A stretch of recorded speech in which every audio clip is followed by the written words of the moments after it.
Dr. Mo, thank you for agreeing to meet with me. I only agreed to this meeting on the condition you get me into the United States. Yes.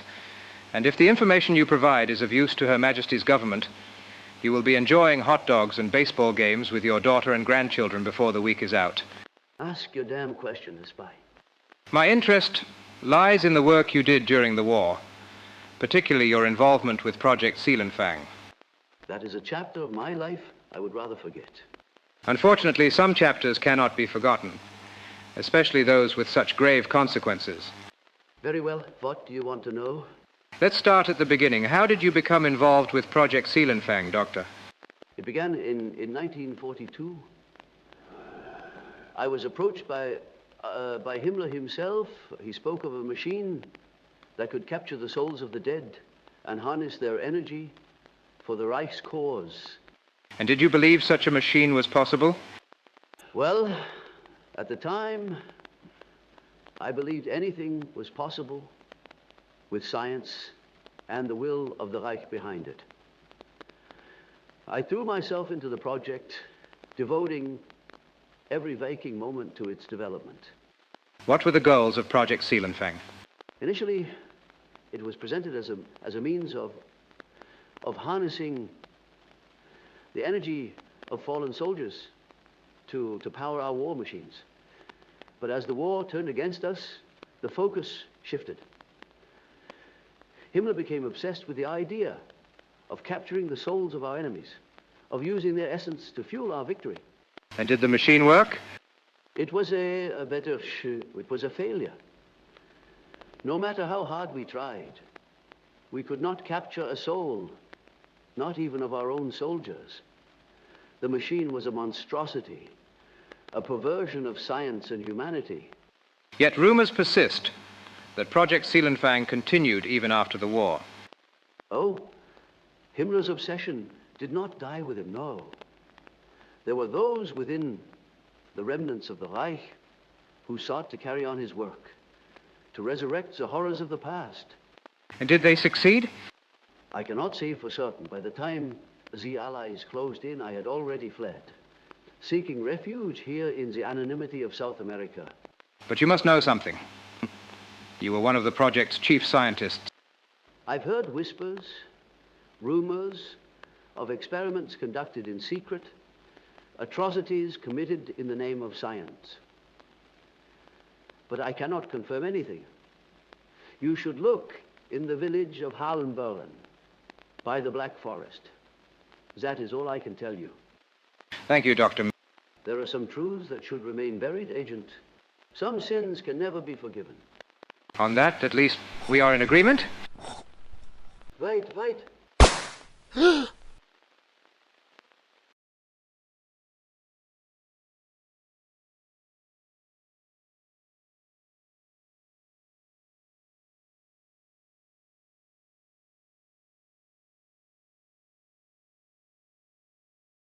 Good evening, Mr.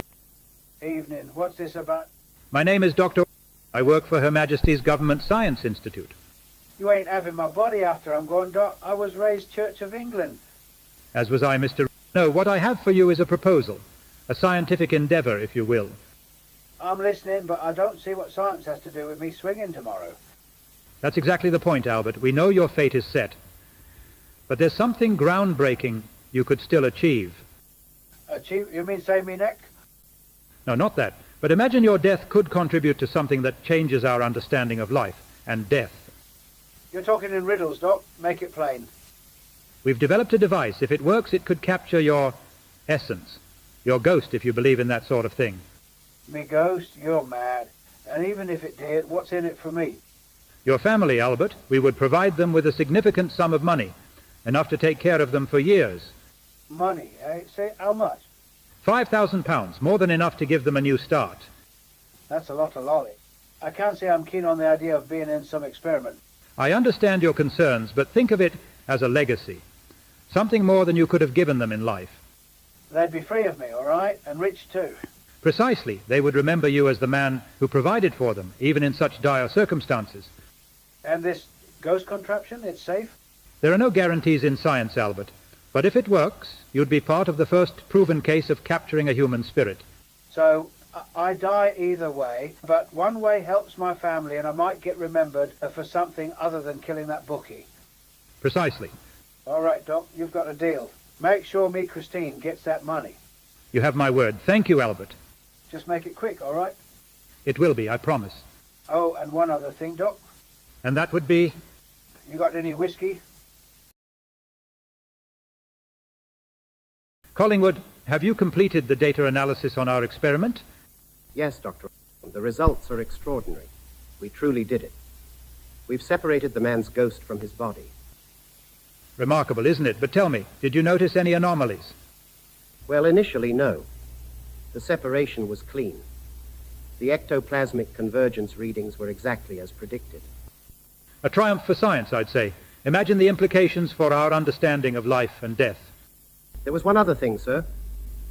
After we shut down the machine, something unexpected happened. Unexpected? The subject, Mr. Body, after the ghost was extracted, it reanimated. He repossessed his own corpse. Repossessed? That's preposterous, Collingwood. Are you certain? Absolutely, sir. I watched it happen. There was a momentary lapse, then his body jerked and took a deep breath. Intriguing. This suggests a persistent link between the ghost and its host, perhaps even at the cellular level. But, Doctor, doesn't that raise ethical concerns? What if our interference has unpredictable consequences? Yes, we must proceed with caution. Our understanding of the metaphysical and physical interplay is still in its infancy. What should be our next step, Doctor? We need to run more tests, understand this connection fully. If Mr. can repossess his body, can others? Is there a window of opportunity, or can it happen indefinitely? And what about Mr. Shouldn't we ensure he's unharmed and truly himself? Absolutely. His well-being is of great interest. Bring him in for observation. Meanwhile, let's compile our findings and prepare a report. This discovery could reshape our entire understanding of existence. If nothing else, Dr. We've certainly made history today. Indeed, Collingwood, welcome to the golden age of science. Now, let's make sure we're prepared for all it entails.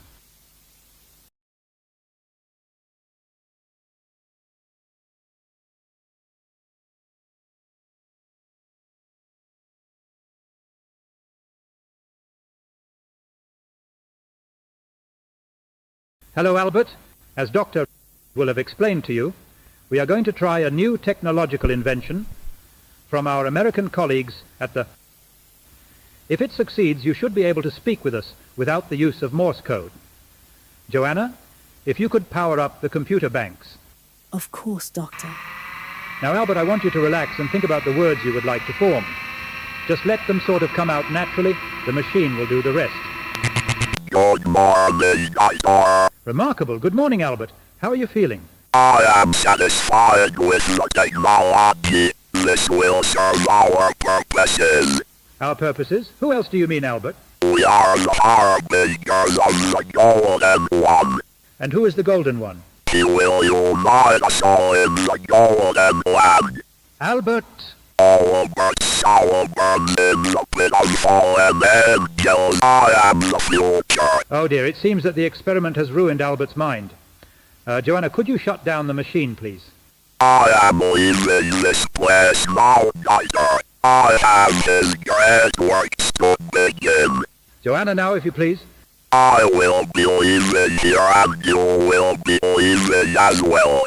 In the box. I'm sorry, Doctor. No, wait.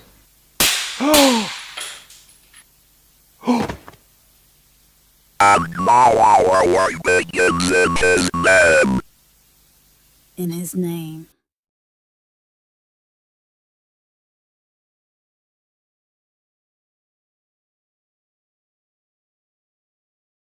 Dearly beloved, today we address a matter most peculiar, yet exceedingly pertinent to the welfare of our souls, and the spiritual realm that awaits us.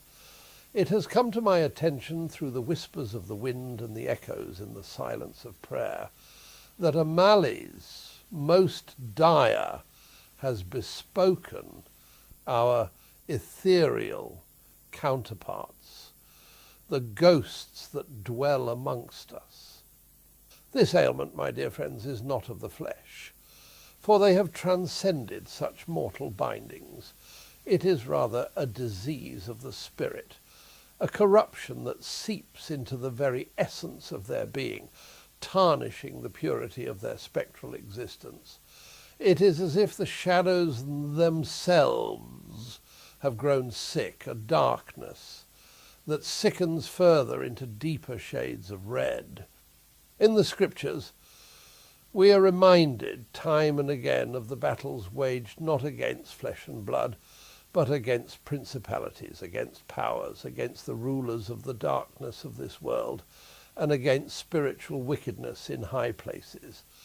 The plight of our ghostly brethren is a stark reminder that our spiritual diligence must extend beyond our immediate selves and touch even those of us who have passed beyond the veil.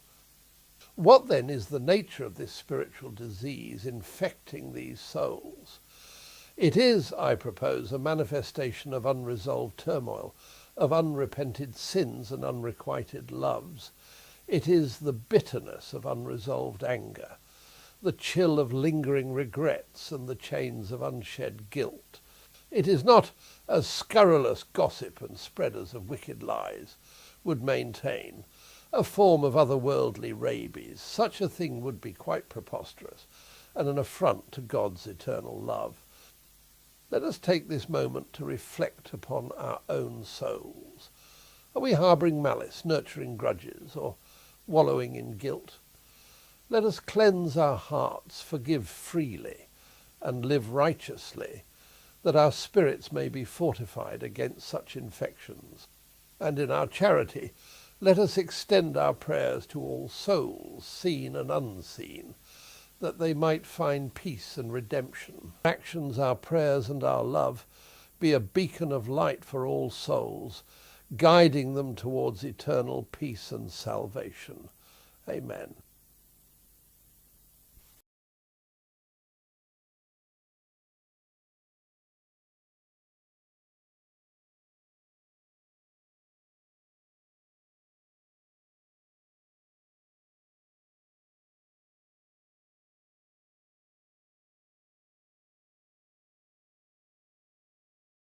This place holds a lot of energy, you can.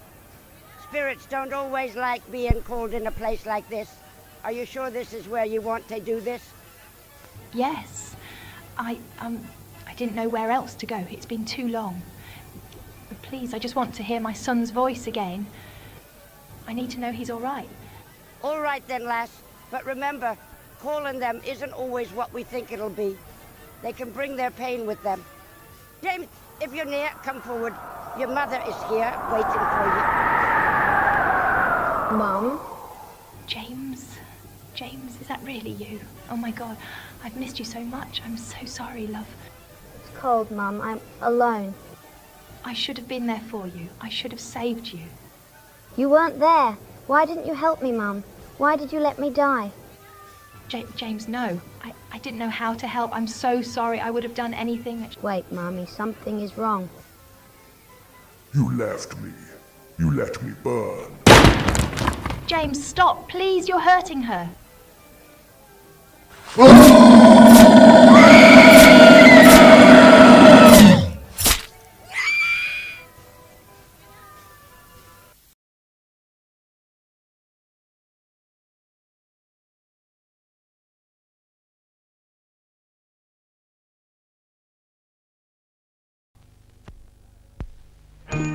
The first taste tells. The first taste tells. The first taste tells you. Good evening, David. We have noticed you. You are special. You will help us gather the faithful. We will be together in the Golden Land. We will be together with our Father. You will gather the children. We have methods to ensure their amen, children. Forever. Gather the children, David. again on the faithful. We will be in touch. What do we do with a drunken driver? La la la la la la. La la la la la la la la la la la la la la la la la la.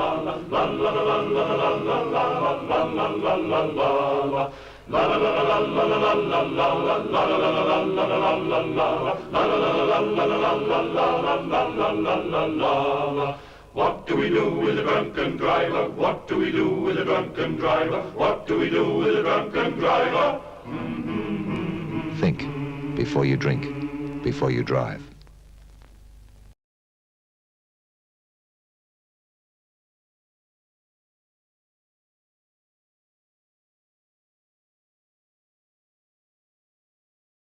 But now, from all of us here, this is Peter Brook wishing you a very good night.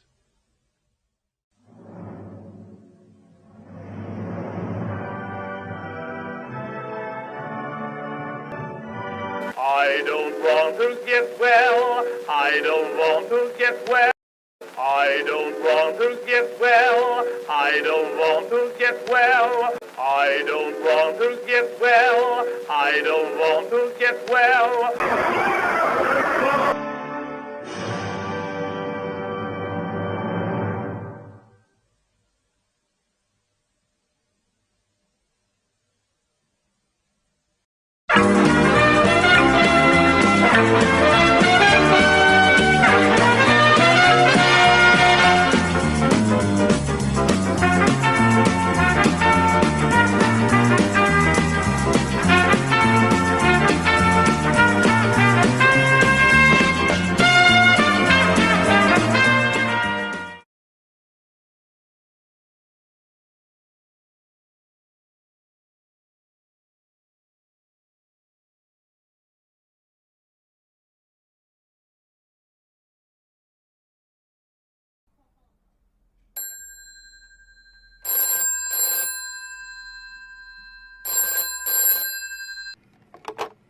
Hello? Good evening, Sir Mortimer. Oh, yes, good evening. I hope we are not disturbing you. Well, I was rather hoping they might have been back home this evening. No. What do you mean, no? Why have you not delivered the promised information to us? Well, it's not as simple as all that, old chap. You see, You have failed to uphold your end of the bargain. Now, hold on a minute. You have failed to uphold your end of the bargain. We will take your wife or your son to the Golden Land. Make your choice which one. No, please, have some humanity. We will count down from 5. Choose. Please. 5. But I can deliver the information. The Red Ghost? I can get it from Frobs' office in the morning. 4. Don't you hear me, man? I will get you what you need. 3. Please. 2. They're all I have. 1. My wife! Take my wife. Once you have delivered the information, your son will be returned. Living. Do not let us down again, Sir Mortimer.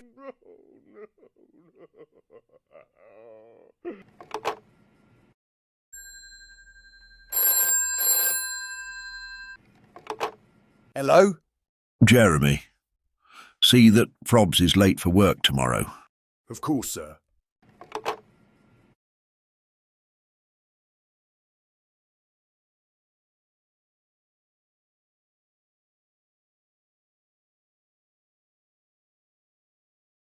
Have you tried to drop a bit yourself? No fear, you've seen what it does. I want to sleep that long. I've got my friend Johnny Walker for that. Ah, yeah, that's a fair point. How many you brought in so far this year? 3 so far. You? 3's too many in 6 months. Draws attention. Well, I did know. How many did you have to put down? Only 1 so far. Tried to peg it out the van and open the door. How'd you do it? Him. It's alright, son. No one's listening. Shovel hard in the van. Had to chase it for 5 minutes down the road. I was lucky it was at night. Runners are rare, but they do crop up.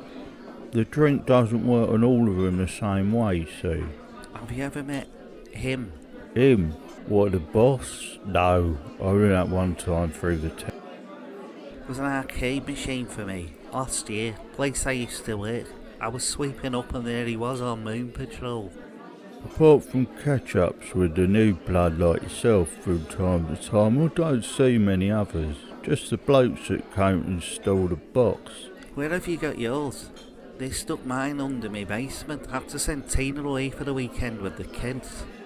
Under me dad's old shed out back. Well, it's more a barn, used to be farmland, you see. What, a little top up and back on the road? Drinking and driving, you want to be careful you don't get pulled over. Yeah, I'll drive better with a drop of mother's ruin. Gonna need it anyway, I'm on up to Newcastle. Work or, work? Both. Good to meet you anyway, son. Maybe we'll bump into each other again. Yeah, happy hunting.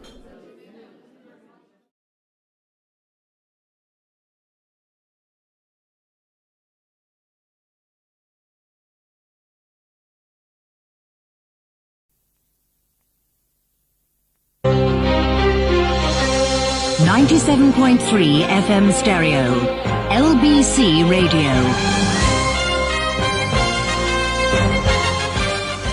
This is with you through the night.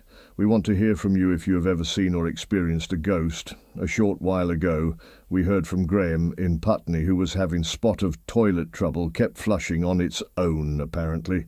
Can anyone top Graham? We've got Sue in Southend on line 1. Sue, hello. Hello, well I have seen a ghost, and actually I've made friends with him. Are you saying that you've made friends with a ghost, Sue? I have. His name is Martin, and he lived in my house in the 1930s. He's great company. Really? So does he watch the telly with you and things like that? Yeah, watches TV, plays with the dog. Rex loves him. They play hide and seek. Sue, we got to go to the news, but what a lovely story. More like that, please. The time is 1:59 a.m. Over to Charlie with the headlines. 97.3 FM stereo, LBC Radio.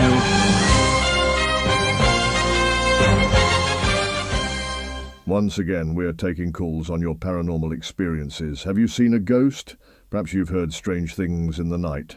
On line 1, we've got Sue in Southend, who has made friends with a ghost in her house called Martin. Sue, how are you and Martin? Well, Martin is under the weather, I'm afraid. They don't understand. How can a ghost be under the weather? Well, you see, before he was sort of normal looking, but see-through, and now he's all red. Red? What, like he's been out in the sun too long or something? No, I can still see through him, but he's red, like if you were looking through 3D glasses or something. Well, this is a new one on me, a ghost that changes colour. Is he there now, Sue? He is here, but he's very grumpy. He scared Rex earlier, and Rex hasn't been home since. It sounds like it might be time to get the exorcist in. Oh, he didn't like that. Martin, stop. No, just stop.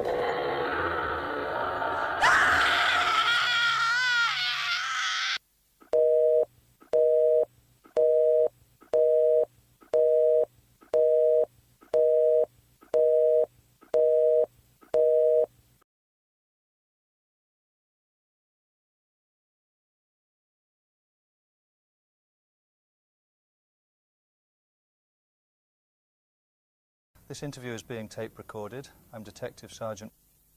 Now, what's your full name, my love? Iris. Do you know why we've brought you in here today, Iris? I knew Ted would go telling tales. I never should have let him paint the blasted shed. I suppose the smell gave it away. We'd like to get to know you a bit. Iris, what do you like to do in your spare time? Oh, well, I knit, I do the crossword. I looked after my son and did his washing for him. That kept me busy. Your son was David, correct? Oh, yes, my David. I do miss him awfully. He was all I had since his father, Len, passed. And now I have no one. I'm all alone. Now, we understand David died last year. Can you tell me a little bit about David? Well, he was a delivery driver. He went all over. He'd bring me back fudge when he went to Devon. He was ever such a good boy. And what about the kids, Iris? What can you tell us about the children? Too many mouths to feed, that was the bloody trouble. I tried my best, but money was tight after David died. God rest him. Is that why what we found was no longer alive? Those poor kiddies. I couldn't bear to watch them starve. Can you tell me where they came from, Iris? Waifs and strays, David called them. He wanted to take them with us to the Golden Land. What's the Golden Land, Iris?